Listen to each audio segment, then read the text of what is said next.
Critics dismissed one of these films as pure sub-adolescent junk. Another was booed at Cannes, while others were cut, retitled, poorly distributed, or simply ignored by audiences. Today, we're looking at 1960s science fiction films that failed for very different reasons, but eventually became cult classics anyway.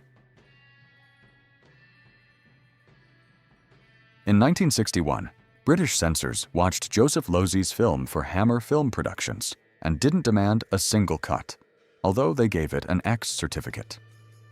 The real pressure came from inside Hammer. Producer Anthony Hines feared that the film's bleak, cerebral tone would destroy its commercial chances and pushed Losey to remove roughly 8 minutes. Losey's preferred title, The Brink, was also abandoned in favor of The Damned, apparently an attempt to associate it with the successful Village of the Damned. It didn't help. The film was first released in Australia in 1962, but did not reach Britain until May 1963. Almost 2 years after it was shot. It finally opened as the second half of a double bill with the psychological thriller Maniac. In America, it was mutilated further, cut down to 77 minutes, retitled These Are the Damned, and paired with Genghis Khan. Needless to say, the release landed with a shrug. Still, some of the critics who did see it praised Losey's inventiveness, with the Times calling the film exciting and devastating. The story itself unfolds in a quiet English seaside town. American tourist Simon Wells is mugged by a leather-clad gang led by King, who uses his own sister Joan as bait and violently controls her relationships with other men. Simon and Joan later escape by boat, with King pursuing them along the coast. Their flight leads them into caves beneath a secret military compound. Inside, they discover 9 children who have spent their entire lives underground, educated through television screens, and kept completely isolated from the outside world. Their bodies are unnaturally cold, and Bernard, the scientist in charge, is determined to keep both the children and the experiment hidden. For now, you can watch Losey's complete 95-minute cut on YouTube. Seconds follows Arthur Hamilton, a successful middle-aged banker who feels numb and dissatisfied with his life. A secret company offers him a complete restart. They fake his death, surgically alter his face, give him a new identity, and move him to California as an artist named Tony Wilson. But adjusting to the life he thought he wanted proves much harder than the company promised. The film premiered at the Cannes Film Festival in May 1966, where it competed for the Palme d'Or. The audience didn't just dislike it, they booed the film. And this wasn't some obscure director's calling card. This was John Frankenheimer, fresh off The Manchurian Candidate, closing out what's now called his Paranoia trilogy. It also starred Rock Hudson, one of Hollywood's biggest matinee idols, playing wildly against type as a man unraveling inside the perfect new life he thought he wanted. Cannes was just the beginning of the bad news. Paramount, the American distributor, demanded that Frankenheimer cut 7 minutes before the US release, most of it from a grape-stomping party sequence featuring full frontal nudity that the Catholic Church objected to. Frankenheimer later said the cut backfired. Without context, the scene played like an orgy instead of the emotional release he had intended for his trapped protagonist. Already too strange for mainstream audiences, the shortened version bombed. American and Canadian rentals came in at just $1.75 million, a flop by any studio's math. Time was kinder, and Seconds eventually became a cult classic. Saul Bass's sinister opening titles, James Wong Howe's distorted wide-angle photography, the film's fragmented editing, and Jerry Goldsmith's deeply unsettling score are a large part of why. Full disclosure.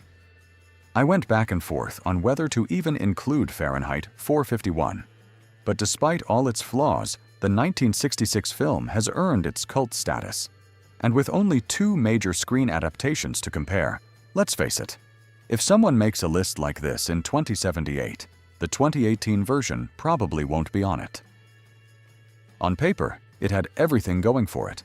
Bradbury's classic novel, François Truffaut directing, Nicholas Roeg behind the camera, and Julie Christie playing 2 roles. It looked destined to succeed.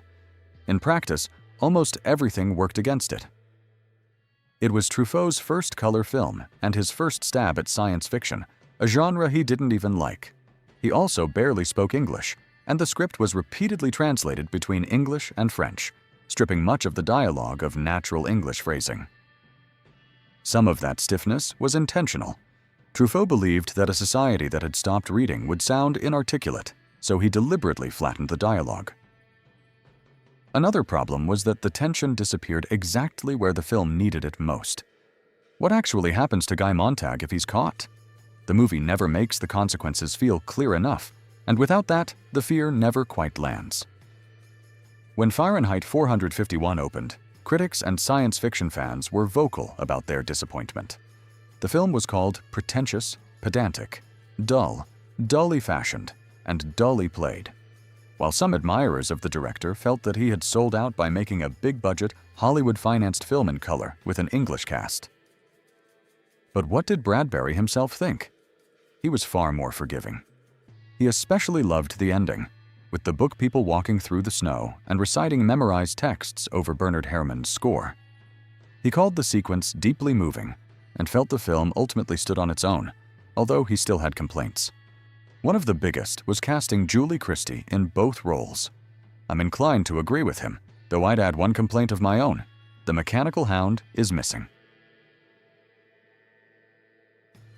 Nobody makes cult films quite like the British, and The Bed Sitting Room might be the strangest one of the whole decade. It started as a one-act play by Spike Milligan and John Antrobus, two writers with Goon Show connections, and imagines a post-nuclear Britain where the Queen's former tea lady sits on the throne, a train on the Circle Line is powered by a man pedaling a bicycle, and people randomly start turning into furniture. Richard Lester had just come off Petulia, a serious adult drama that won him rave reviews and enough trust from United Artists to make almost anything he wanted next.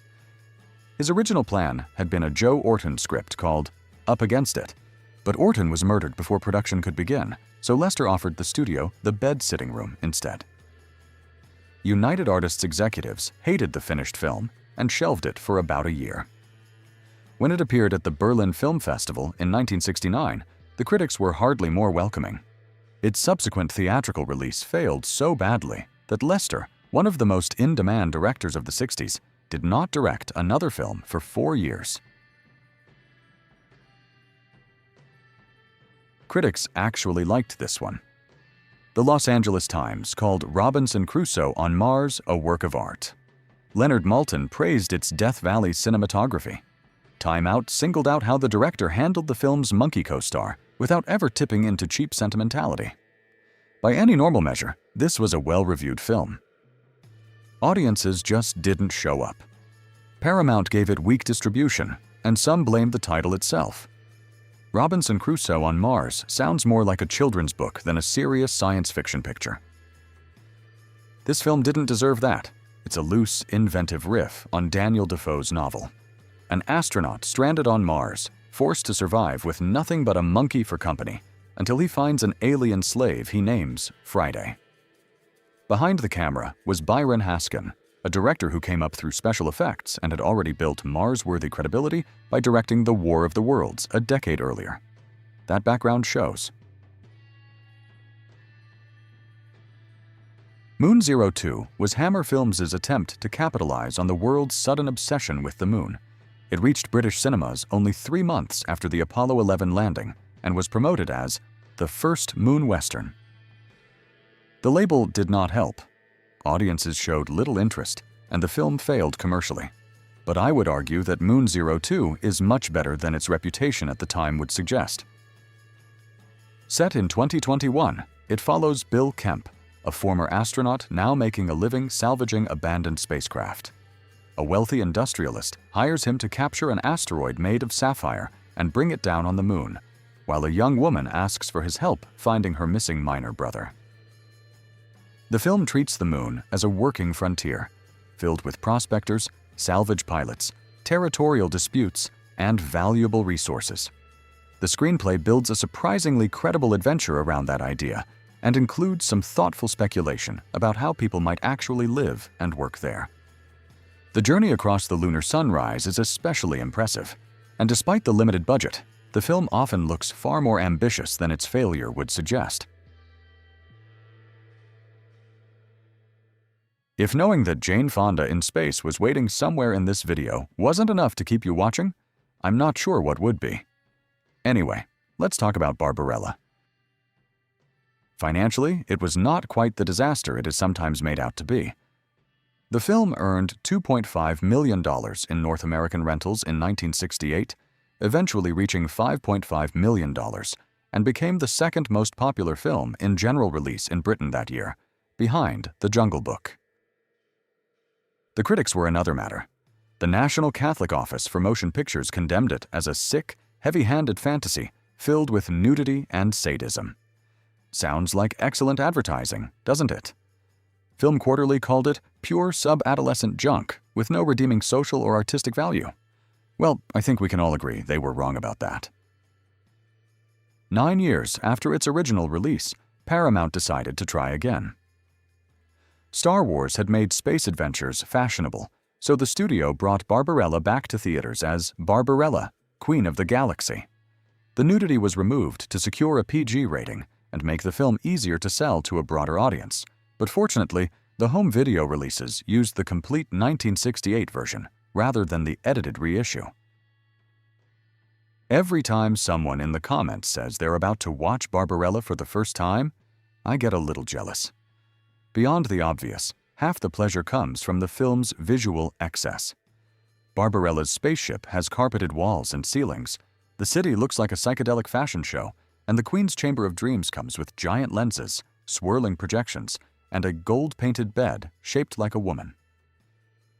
Jane Fonda seems to change costumes every 5 minutes, moving from fishnets and transparent plastic to thigh-high boots, an enormous furry tail, and necklines that barely stop at the waist.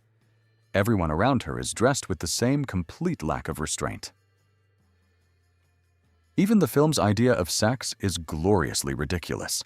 In one of its funniest scenes, Fonda and David Hemmings take pills, touch hands, and try to maintain increasingly absurd expressions throughout the whole process. It is difficult to imagine a film this cheerfully excessive ending up anywhere except cult status.